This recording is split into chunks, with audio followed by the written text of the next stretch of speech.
For 5 years, I poured my heart and soul into Claire.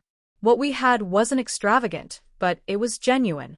We laughed over midnight tacos, exchanged hopes under the quiet of night, and shared peaceful mornings with coffee and soft tunes playing in the background. Together, we envisioned a future, a cozy wedding surrounded by autumn leaves, a fixer-upper to call home, and a dog we'd already named Scout. But what one person calls home, another might begin to see as a cage, especially someone who craves disorder. It began subtly. Claire started picking up more freelance gigs. Then came the sudden increase in late-night meetings, followed by entire weekends, out of town for work. Her affection dimmed. The calls were shorter, her messages vague. She kept her phone close, face down and guarded. That uneasy feeling, the one you pray is just in your head, kept growing louder. One night, I faced her and said calmly, "No accusations, no arguments. Just be honest. Is there someone else?" She looked straight at me, paused for a long second, then answered, "I don't know what I want anymore, Nathan. I just need some space."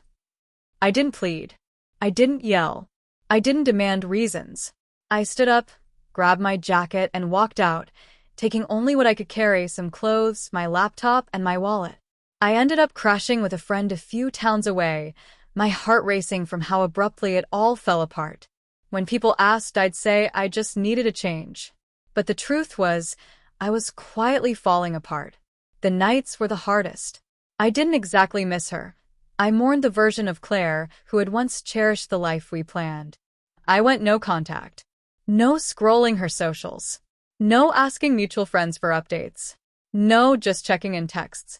I learned something painful but real. Returning to someone who hurt you and shows no remorse only leads to deeper wounds. Gentler wounds, maybe, but just as deep. By the 4th month, I had hit rock bottom. Food had no flavor. Sleep came rarely.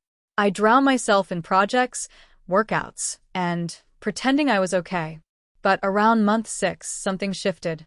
I could fall asleep without her name weighing on my chest. I began to laugh again, and this time it felt real. By the 10th month, I had a small place of my own, modest but calm. Mine. I painted the walls, built shelves from scratch, and adopted a scruffy little mutt I named Milo, not Scout, but perfect in his own way. Exactly a year after Claire had asked for space, she returned. It was a quiet Sunday morning. I had just come back from a run, earbuds in, and sweat clinging to my shirt, when I heard her voice.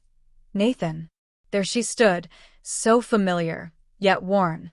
Puffy eyes, flushed cheeks, and wrapped in the scarf I had left behind. She held a photo of us by the lake, from a time before things shattered. We were smiling in it, genuinely happy. I didn't say a word, just stood still. She stepped closer, her voice trembling. I didn't know where else to go. I didn't invite her in. She looked at me, really looked, and said, "I thought I wanted freedom. But what I truly needed was you." She held up the photo. "I've kept this with me for months, trying to work up the courage to reach out. I wasn't sure I deserved to." Tears streamed down her cheeks. That time, it was thrilling, chaotic, but when I needed something real, it was gone. You were my safe place, my anchor, and I let you slip away.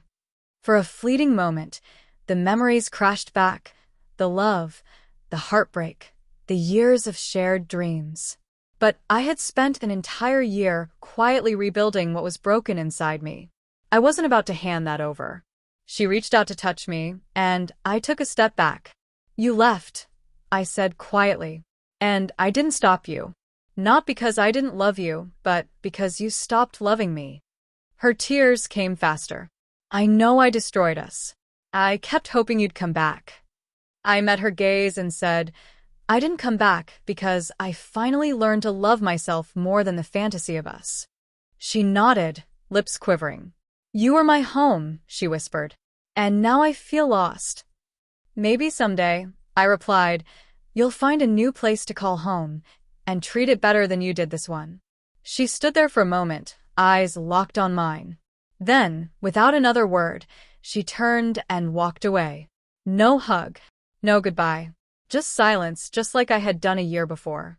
I went inside, closed the door behind me, and sat down next to Milo.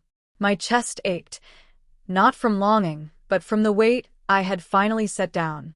Leaving isn't weakness. It's self-respect. And when they come back, you'll realize you were never broken. You just needed time to find your own strength. If this story echoes your own, remember, you are enough, even if they couldn't see it.